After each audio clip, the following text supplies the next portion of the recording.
कादम्बरी दिलीप को साथ में देखकर फूटा पुष्पा का गुस्सा। जी हाँ, इस वक्त तक कादम्बरी ने पुष्पा को ही उसके घर से बेघर कर दिया है। कादम्बरी ने पुष्पा का और दिलीप के घर को खरीद लिया है। कादम्बरी दिलीप का कर्जा माफ करके दिलीप को उसका घर तो लौटा देती है। यह देखकर पुष्पा, अश्विन, चिराग, सनाया सभी के पांव तले जमीन खिसक जाती है। पुष्पा कहती है, दिलीप तेरी ही वजह से मैं और मेरे बच्चे घर से बेघर हुए हैं। हमें घर से बेघर करके तू कादम्बरी के साथ हाथ मिलाकर अपने घर में वापस रहने के लिए जा रहा है। अभी कादम्बरी कहती है, पुष्पा जिस तरीके से मैंने दिलीप का कर्जा माफ करके उसे उसका घर लौटाया है, उसी तरह मैं तुझे तेरा घर लौटा दूंगी, लेकिन उसके बदले में तुझे मेरे पैरों में गिरकर अपनी नाक रगड़नी होगी। कादम्बरी की यही शर्त सुनने के बाद इसके बाद पुष्पा कुछ ऐसा करती है जिसे जानकर आप भी दंग रह जाओगे। तो आखिर ये पूरी कहानी क्या है, आइए जानते हैं आज की इस वीडियो में। कहानी की शुरुआत में हम देखते हैं कि किस तरीके से कादम्बरी ने पुष्पा और दिलीप के घर को खरीद लिया था। अभी हम देखते हैं कि वहां पर आ जाता है दिलीप। दिलीप सीधे ही कादम्बरी के पास जाकर सबसे पहले कादम्बरी को चोल में दो नए घर खरीदने के लिए बधाई देता है और उससे हाथ मिलाता है। देखकर पुष्पा का गुस्सा दिलीप को लेकर और भी ज्यादा भड़क जाता है। पुष्पा कहती है, दिलीप जिस कादम्बरी ने हमसे हमारे घर को छीना उसी कादम्बरी से तू हाथ मिला रहा है। दिलीप कहता है, पुष्पा इस घर को किसी ना किसी को तो खरीदना था, वो तो अच्छा रहा कि इस घर को कादम्बरी ने खरीद लिया। दिलीप का यह जवाब सुनकर पुष्पा हैरान होती है। पुष्पा कहती है, दिलीप ये तू क्या बोल रहा है, तुझे क्या हो गया? तुझे तो कादम्बरी के ऊपर गुस्सा होना चाहिए क्योंकि उसने हमारे घर पर कब्जा कर लिया, लेकिन तू तो खुश हो रहा है। दिलीप तुझसे यह उम्मीद नहीं थी। दिलीप कहता है, पुष्पा तूने जो किया वह सही था क्या? मैं सबसे पहले तेरे पास ही आया था मदद लेने के लिए, गारंटर बनाने के लिए, लेकिन तूने उस वक्त मेरी मदद नहीं करी। हर बार तू अपनी मर्जी चलाती थी। मुझे अपने पैरों पर खड़ा होना था, बिजनेस खड़ा करना था। तूने तो मेरा साथ नहीं दिया, लेकिन जो मेरा साथ दे रहा था उस पक्ष में तो मैं चला गया। अभी हम देखते हैं कादम्बरी जो कि पुष्पा को कहती है,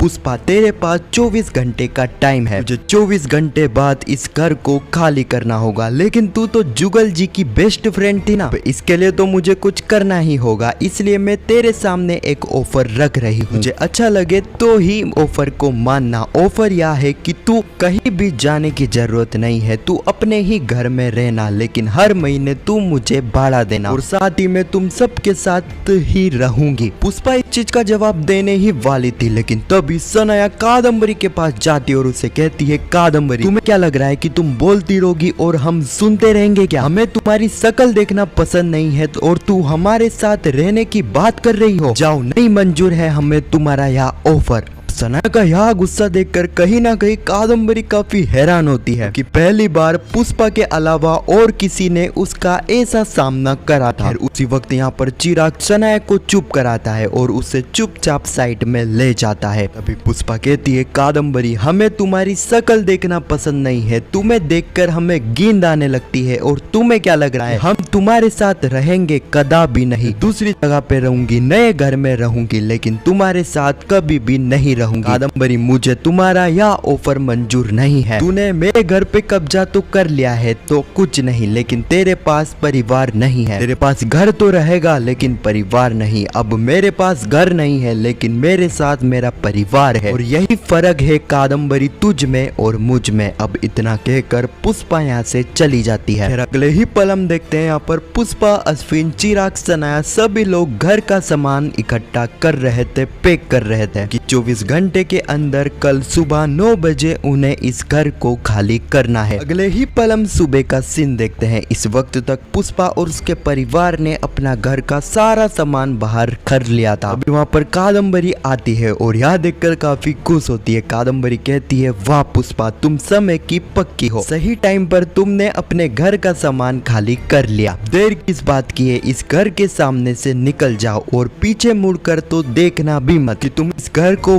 वापिस पाने में कितनी भी कोशिश कर लो, मैं तुम्हें इस घर को कभी भी पाने नहीं दूंगी। अभी बापूद्रा कहता है कादम्बरी यह चोल मेरी है, बापूद्रा की, मेरा बस चलता तो मैं कभी भी तुझे इस घर को खरीदने ही नहीं देता। मैं इस चोल का मालिक हूँ और मैं ही यह निर्णय लूंगा कि इस चोल में कौन रहेगा और कौन नहीं। इस वक्त तक पुष्पा और उसके परिवार ने सारा सामान तो खाली कर लिया था, लेकिन सभी के मन में एक प्रश्न था कि यहाँ पर पुष्पा अब कहाँ रहेगी। अभी हम देखते हैं काकू जो कि कहती है पुष्पा माना कि हम सबका घर इतना बड़ा नहीं है जिसमें तुम सब एक साथ रह सको, लेकिन हमारा दिल काफी बड़ा है जिसके चलते तुम सब एक एक घर में रह सकते हो। तुम्हें कहीं भी जाने की जरूरत नहीं है, तुम हम सब के घर में रहोगे। पुष्पा कहती है काकू आपने इतना कहा उसके लिए ही थैंक यू, लेकिन मैं तुम सबको चोल वासियों को परेशान नहीं करना चाहती हूँ। मैं नहीं चाहती हूँ कि हमारी वजह से आप सभी को परेशानी हो। अभी हम देखते हैं सभी चोल वाले, यहाँ तक कि हंसमुख भी पुष्पा को कहता है पुष्पा तुम तो इस चोल को एक परिवार के रूप में मानती हो ना, यही परिवार तुम्हारी मदद करने के लिए आगे बढ़ा है, लेकिन तुम हमारी मदद नहीं ले रही हो। इसका मतलब हम यही समझे कि तुम हमारे परिवार नहीं मानती हो। इस वक्त तक यहाँ पर कादम्बरी भी सलभी चोलवासी को समझाने की कोशिश करती है कि पुष्पा को उनके घर में रखने का कोई भी फायदा नहीं है। इस वक्त तक सभी चोलवासियों ने ठान लिया था कि वह पुष्पा को कहीं भी जाने नहीं देंगे, जिसके चलते अब पक्का हो जाता है कि पुष्पा बापूद्रा चोल में ही रहेगी। अभी हम देखते हैं मनवा जो कि बापूद्रा को कहती है बापूद्रा पापा हम चिराग को अपने ही घर में रखेंगे, जहाँ पर मैं रहूंगी वहीं पर चिराग रहेगा। तभी हम देखते हैं सनाया जो कि कहती है मनवा चिराग तुम्हारे साथ नहीं रहेगा, चिराग मेरा पति है और मैं उसे उसकी एक्स गर्लफ्रेंड यानी कि तुम्हारे साथ तो कभी भी नहीं रहने दूंगी। अभी चिराग कहता है सनाया तुमने मुझसे कहा था कि तुम यह पति पत्नी वाला नाटक नहीं करोगी। हम कहाँ पे रहते हैं, किस जगह पे रहते हैं, किसके साथ रह रहे हैं, इससे कोई भी मतलब नहीं पड़ता है। तुम्हें भी यह मतलब नहीं पड़ना चाहिए कि मैं कहाँ पर रहता हूँ। अब यह बातचीत चल ही रही थी, तभी हम देखते हैं कि यहाँ पर कादम्बरी जो कि यहाँ पर